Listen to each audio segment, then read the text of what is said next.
eches de delante de ti y no quites de mí tu Santo Espíritu. Vamos a volver a leer. Crea en mí, oh Dios, un corazón limpio y renueva un espíritu recto dentro de mí. No me eches de delante de ti y no quites de mí tu Santo Espíritu. Amén. Inclinamos nuestro rostro y yo creo que el pueblo se ponga de pie para orar con reverencia al Señor. Usted desconéctese de los niños, desconéctese del celular, desconéctese de su hermano de al lado y usted hoy pelee por su bendición. Amén. Vamos a orar. Padre, en el nombre de Jesús, vamos ante tu presencia, mi Señor Jesús. Humanamente, Señor, yo no tengo nada que entregar, mi Señor Jesús, mas eres tú, Espíritu de Dios, quien convence los corazones, Señor Jesús. A través de tu palabra, yo te imploro que puedas cortar cadenas, que puedas libertar cautivos, que puedas sanar enfermos, Señor Jesús, y que muchos en el día de hoy puedan ser restaurados, puedan ser lavados, puedan ser limpiados por la sangre de tu Santo Espíritu. Imploramos, mi Señor Jesús, de tu unción sobre este lugar. Imploramos de tu Espíritu Santo, Señor Jesús, que se pasee sobre este lugar, mi Señor Jesús. En el nombre del Padre, Hijo, Espíritu Santo. Amén. Dele las glorias a Dios. Gloria a Dios, gloria a Dios, gloria a Dios para siempre. Amén. Es un mensaje tremendamente poderoso, ¿cierto? Muchos conocemos la historia de David, otros tal vez no. David era, antes que fuera llamado por Dios, era un hijo, ¿cierto?, de Isaí, fue pastor de ovejas. Amén. Y siendo el más pequeño, el más humilde de sus hermanos, de su numerosa cantidad de hermanos, fue llamado ante la presencia del Señor para tener un llamado grande. Amén. ¿Cierto? Para ser ungido como rey por Samuel en este caso. Él era un hombre, un siervo, ¿cierto?, de hermoso parecer. Un hombre vigoroso, valiente, un hombre de guerra, un hombre esforzado. Y le quiero llevar, ¿cierto?, de lleno a lo que es este mensaje. Amén. Usted dirá, ¿por qué un salmo? Generalmente no se acostumbra a predicar un salmo. Pero nos encontramos, los quiero llevar al contexto de este mensaje, nos encontramos en el día de hoy con un momento en el cual el rey David había pecado delante de la presencia del Señor. ¿Ya? Él, a pesar de haber sido utilizado, de haber sido ungido por Dios, de haber sido usado por Dios para danzar, ¿cierto?, en la presencia del rey, para ser usado para muchas veces hablar al pueblo, muchas veces recibió tremendas revelaciones de parte del Señor, pero a pesar de todas esas cosas, a pesar del tremendo llamado que él tenía, a pesar de estar ahí, ¿cierto?, en la cúspide, allí en el lugar alto, él, como una persona común y corriente, tal cual como nosotros, él en un minuto se desconcentró. Se desconcentró de su centro, ¿cierto? Y nos pasa en el día de hoy. Nosotros como cristianos tenemos una meta, tenemos un centro al cual seguir. Pero muchas veces en momentos de debilidad nos desconcentramos de nuestra meta. Dios nos dice, hasta aquí tú tienes que llegar. Esta es tu meta próxima. Pero el rey David dice en la palabra del Señor que andaba ahí dando vueltas como medio desesperado, ¿cierto? Como sin saber qué hacer. Y tal cual como lo dice en el libro de Génesis, el pecado entró por la vista en él. Si usted no sabe de lo que le estoy hablando, en 2 de Samuel capítulo 11, usted se va a encontrar con la historia completa. Amén. ¿Ya? Y él en ese momento pestañeó, ¿cierto? Abrió la boca, como se dice, y se desconcentró. Amén. ¿Ya? Todos conocemos acá la debilidad que nosotros tenemos. Usted conoce su debilidad, yo conozco la mía. ¿Ya? Pero él fue desde el minuto en el cual miró con sus ojos a aquella mujer que no le correspondía, él abrió la puerta. ¿Cierto? Él abrió la puerta y cuando nosotros dejamos la puerta abierta, el enemigo entra. Y lo usó con astucia en este caso. Él fue utilizado con astucia por el enemigo porque de una u otra forma usó una estrategia para poder captar a esa mujer. Porque usó una estrategia, no fue que la mujer fue ahí y se paseó delante de él, no, él usó una estrategia. ¿Ya? Y por esto le digo, ¿cierto?, de que él fue usado con astucia en este caso. Y él consiguió su objetivo. ¿Ya? Utilizó, aún así, hizo pecar a los hombres que estaban a su alrededor, a los siervos que estaban a su alrededor, para llevar a cabo su pecado, para llevar a cabo su objetivo. Cuando un hombre de Dios tiene objetivos, la palabra hoy nos dice, si tú te lo propones, lo puedes alcanzar.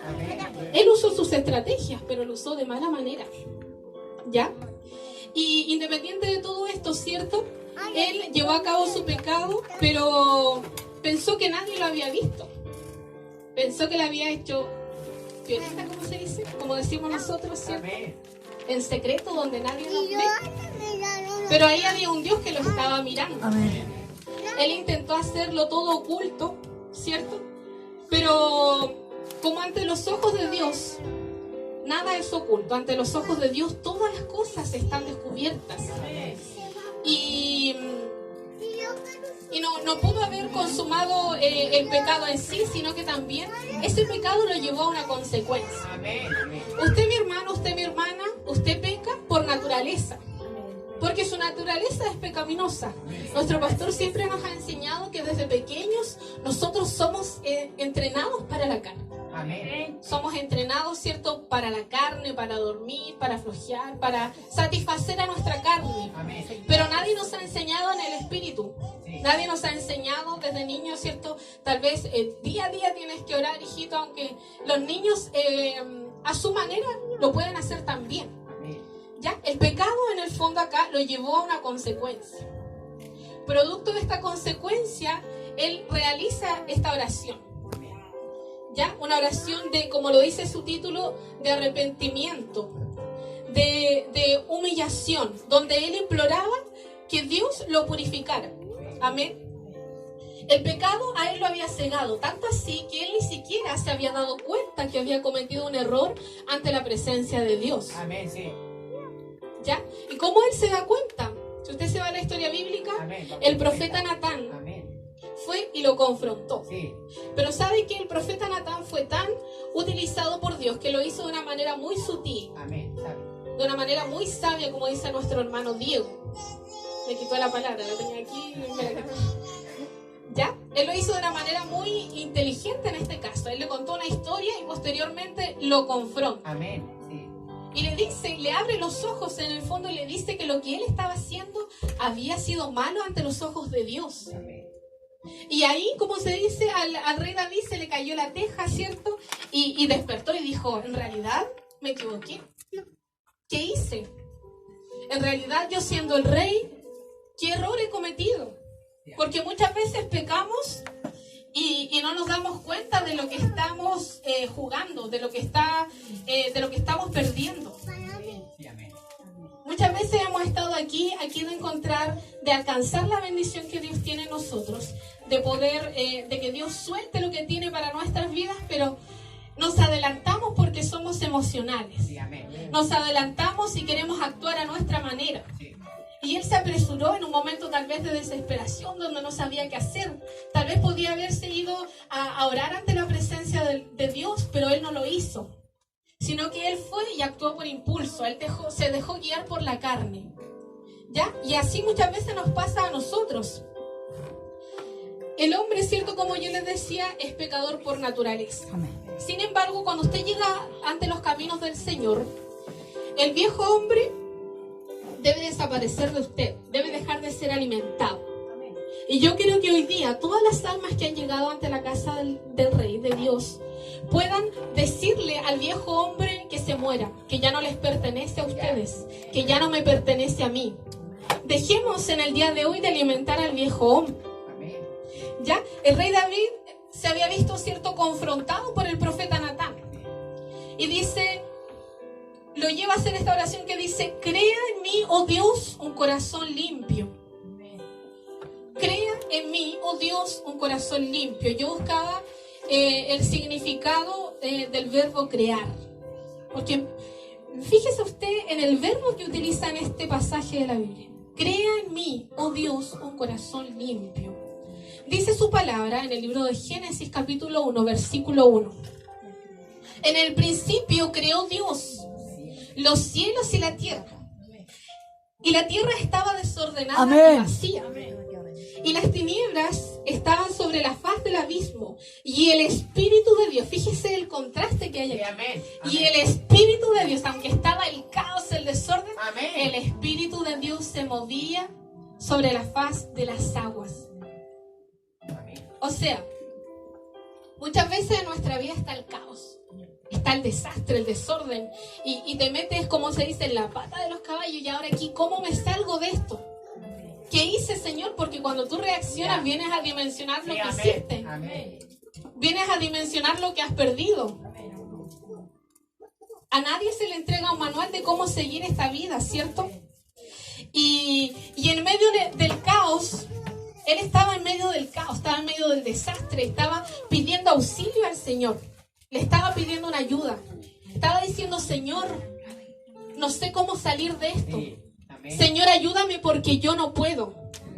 Estaba de cierta manera reconociendo que sin la ayuda de Dios, sin la soberanía de Dios, él no podía salir de ahí. Los ojos de Dios estaban puestos sobre este hombre, estaban puestos sobre este siervo, como están puestos sobre nuestras vidas. Y en muchas ocasiones, en nuestra vida está el caos. Yo sé que aquí hay muchas vidas que no saben cómo salir de la situación en la que se encuentran. Yo sé que aquí hay corazones que están desesperados por dentro y que están pidiendo auxilio por dentro, pero no saben cómo hacerlo, no saben cómo avanzar, no saben cómo alcanzar la victoria. Hay corazones aquí que están secos, que están muriendo, que están siendo apagados, pero que el Espíritu de Dios hoy quiere limpiar, para que así reine la presencia del Señor en cada corazón y en cada vida. El rey David no sabía lo que él estaba haciendo acá. Él estaba orando, sí, pero a la vez estaba profetizando a sí mismo. Porque dice, crea en mí, oh Dios, un corazón limpio. Y él oraba, pero con todo su corazón. Él oraba con todo su corazón. Cuando tú tienes un corazón limpio, la presencia del Señor abunda en ti y todo puede fluir de una manera perfecta. Hay muchas veces en que decimos, pero ¿por qué, Señor, yo no puedo fluir? Te falta limpiarte. Aleluya. Te falta limpiarte, te falta sacar el polvo de tu casa. Te falta pasarle la escoba a tu casa espiritual. Pero ¿por qué, Señor, yo no puedo traer a mis seres queridos? Saca el trapito, ese trapito más sucio que tú tienes, pero que le echas cloro y queda impecable. Así tiene que quedar tu casa. Imagina una pieza, una casa. Esa es tu casa, la que debe estar limpia para Dios cada día. Dios quiere tomar aquí a los vasos de barro, para que sean vasos de honra. Aleluya. Para que puedan ser vasos perfectos, para que puedan ser usados por la presencia del Señor. Dios pueda bendecir a cada corazón que en el día de hoy ha llegado. Muchas veces tú mismo te encierras y te echas al congelador, te echas al refrigerador, tienes una actitud pesimista y dices que yo no voy a poder, es que en realidad ¿qué va a querer Dios de mí? Y te encierras en aquello, ¿cierto? Y tus pensamientos negativos son más fuertes que lo que Dios ha soltado sobre ti. Porque Dios te ha dicho, te ha dicho, hija mía, yo te quiero usar, yo te quiero levantar, hija mía, yo te quiero restaurar, hija mía, yo te quiero para esto otro, y así sucesivamente, pero tú dices que yo no puedo. ¿Se da cuenta de lo que usted declara con su boca? Es que yo no puedo. Es que nunca podré alcanzar esto. Y miras el plan que Dios tiene contigo como algo gigante, y más gigante que en realidad tu problema. Más gigante que la tribulación y que el caos que pueda estar viviendo tu vida. Pero el Señor no quiere que tú cuestiones su plan. Dios quiere que tú le creas. Y el rey David en este caso, a pesar de que había fallado, fíjese usted, hay personas que aquí fallan, que cometen errores y que dicen, no, ya hasta aquí llega. Esto es más fácil. Pero ¿sabe qué? Él cometió un pecado tremendo siendo el rey, pero fue y se humilló ante las plantas del Señor. Fue y se humilló ante el rey porque él sabía que no tenía otra escapatoria, que no tenía otra salida. Y en el día de hoy el Señor te viene a preguntar, ¿ante quién te estás inclinando cuando estás en desesperación? ¿Ante quién te vas a inclinar cuando estás en el caos en tu vida? Cuando dices, Señor, yo no puedo más, Señor, yo no tengo más fuerzas, ¿a quién te vas a inclinar? ¿Dejas que el enemigo trabaje tu mente y siga ahí maquinando más pensamientos negativos y pesimistas en ti? ¿O vas y dices, Señor,